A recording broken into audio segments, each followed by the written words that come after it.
Salut à toi, si c'est ta première fois sur cette chaîne, je m'appelle Simo, jeune architecte à Paris. Et dans ma chaîne, j'aborde des sujets qui sont liés à l'apprentissage et à la productivité, pour t'aider à faire toujours mieux à l'école et au boulot. Donc n'hésite pas à t'abonner pour ne rater aucune de mes vidéos hebdomadaires. Il y a une citation que j'aime beaucoup, dite par Napoleon Hill. Elle dit qu'un objectif est un rêve avec une date limite. Tous nos objectifs quotidiens sont des manifestations de nos rêves les plus grands. Atteindre son potentiel, être heureux, être riche, être épanoui, sont tous des rêves que nous entretenons et pour les réaliser, nous cherchons des objectifs à suivre dans notre vie quotidienne.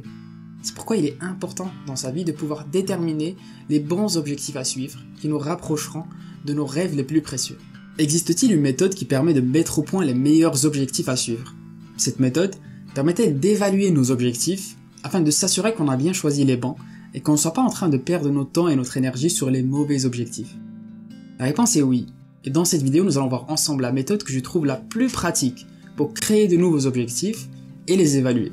Donc si tu as un objectif dans ta vie que tu veux évaluer, car tu n'es pas certain d'avoir choisi le bon, ou que tu veux tout simplement mettre au point de nouveaux objectifs pour atteindre tes buts, alors je t'invite à suivre la vidéo jusqu'à la fin. La bonne nouvelle, c'est que même si ton objectif ne remplit pas tous les critères d'évaluation, au moins tu sauras comment l'améliorer pour répondre à ces critères, et ainsi mettre toutes les chances de réussite de ton côté. La méthode se compose de 6 critères d'évaluation. Donc ce que je te propose de faire, c'est de prendre une feuille et un stylo et d'écrire ton objectif en haut de page, puis de laisser un espace pour chaque critère. Ton objectif commencera en haut, et après chaque critère, tu vas essayer de l'améliorer et de le modifier pour qu'il réponde à ce même critère. Et au final, après avoir vu les 6 critères, tu finiras avec un objectif bien défini qui a de grandes chances de réussite. Commençons. Le premier critère, c'est d'être spécifique. Plus vous spécifiez votre objectif, plus vous avez des chances de l'atteindre. Notre cerveau déteste l'ambiguïté et il aime les objectifs précis. Donc soyez aussi spécifique que possible. Si votre objectif est d'être riche, précisez combien d'argent vous souhaitez avoir. Si vous voulez lire beaucoup de livres, précisez combien de pages vous voulez lire par jour. Cela vous poussera à avoir une approche plus réaliste par rapport à votre objectif, aussi par rapport aux différentes étapes nécessaires à sa réalisation. Par exemple, mon objectif pour ma chaîne YouTube n'est pas juste de publier des vidéos, mais de publier une vidéo par semaine. Et en ayant cet objectif spécifique dans ma tête, je connais toutes les étapes et le temps que ça va me prendre pour le réaliser chaque semaine. Le deuxième critère pour ton objectif, c'est d'être mesurable. Apprendre une nouvelle langue n'est pas mesurable, mais apprendre 10 mots par jour l'est. Avoir des indicateurs de mesure est très important.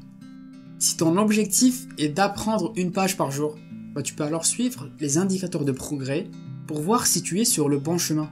Cela peut être le nombre d'heures d'apprentissage que tu passes par jour, ou ta vitesse d'apprentissage en combien de mots par heure. Cela te permettra de comprendre les variables que tu pourras améliorer pour atteindre ton objectif. Le troisième critère, c'est d'être actionnable. Tu dois développer un plan d'action qui te rapprochera de ton objectif. Il faut penser en période définie. Cela veut dire à quoi pourrait ressembler ton objectif d'ici un jour, d'ici un mois et d'ici un an.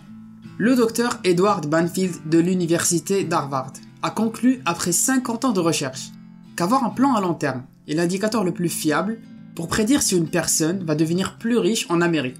Il s'avère qu'avoir de la perspective est le facteur le plus important pour déterminer la réussite dans la vie et au travail, plus que la famille, l'éducation, l'intelligence, les relations ou tout autre facteur. Assure-toi donc de réfléchir à ton plan d'action à long terme, car selon Edward Banfield, c'est le secret de la réussite dans la vie. Le quatrième critère est d'être réaliste. Choisis des objectifs que tu peux atteindre, et quand tu l'auras fait, tu peux voir plus loin. Je ne suis pas en train de dire qu'il faut éviter les objectifs difficiles, mais de bien penser à tes capacités et voir si tu penses pouvoir le faire ou pas. Les objectifs doivent te mettre au défi et te pousser à te surpasser, mais pas au point de les laisser tomber et les abandonner. Lorsque tu commences sur YouTube par exemple, tu ne te fixes pas un objectif de milliers de vues sur tes vidéos, mais de dizaines voire des centaines. Atteindre un objectif est en fait le meilleur carburant pour le prochain, donc choisis des objectifs que tu peux réaliser. A l'inverse, si l'objectif est trop bas, ton cerveau le rejettera. Choisis alors un juste milieu et continue à le calibrer. Si tu as l'habitude d'écrire 2 pages par jour, essaye 6, Si c'est trop, tu peux essayer 4. Si tu trouves que cela te challenge suffisamment, fais-en ton objectif pour le moment. Le 5e critère, c'est d'être temporel ou lié au temps. Une œuvre d'art n'est jamais terminée, mais elle est néanmoins présentée à un certain moment. Pareil, il faut se donner du temps pour réaliser ses objectifs et le respecter. Car en mettant un deadline sur nos objectifs, nous pouvons les contrôler et non l'inverse. Toujours en rapport avec la notion du temps, tu dois te demander: est-ce vraiment le meilleur moment pour poursuivre mon objectif? C'est peut-être le bon objectif, mais pas le bon moment. As-tu suffisamment de temps pour le faire? Penses-tu que c'est le bon moment pour te donner à fond pour ton objectif? Tu ne veux pas commencer le processus et l'arrêter au milieu, car ça peut être démotivant. C'est pourquoi il faut bien choisir son timing pour aller chercher ses objectifs. Le 6e et dernier point est d'être gravitationnel. L'objectif que tu veux réaliser exerce-t-il une sorte d'attraction sur toi? Te sens-tu attiré par cet objectif? Et l'inverse est-il vrai? Est-ce que tu exerces une sorte de gravité sur ton objectif, que d'une certaine manière, même en l'ignorant pour une bonne période, il ne disparaît jamais de ta tête?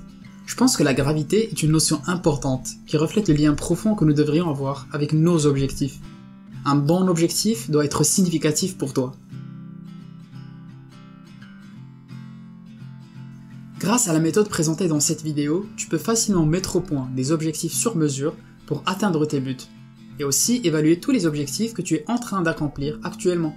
Tous les critères présentés dans cette vidéo ne sont pas nécessaires pour qu'un objectif soit réalisable, mais si tu as trouvé que ton objectif les remplit tous, alors je te conseille d'arrêter d'attendre et de foncer. Si ce n'est pas le cas, tu peux alors trouver les critères sur lesquels tu peux travailler pour rapprocher ton objectif le plus possible d'un succès garanti.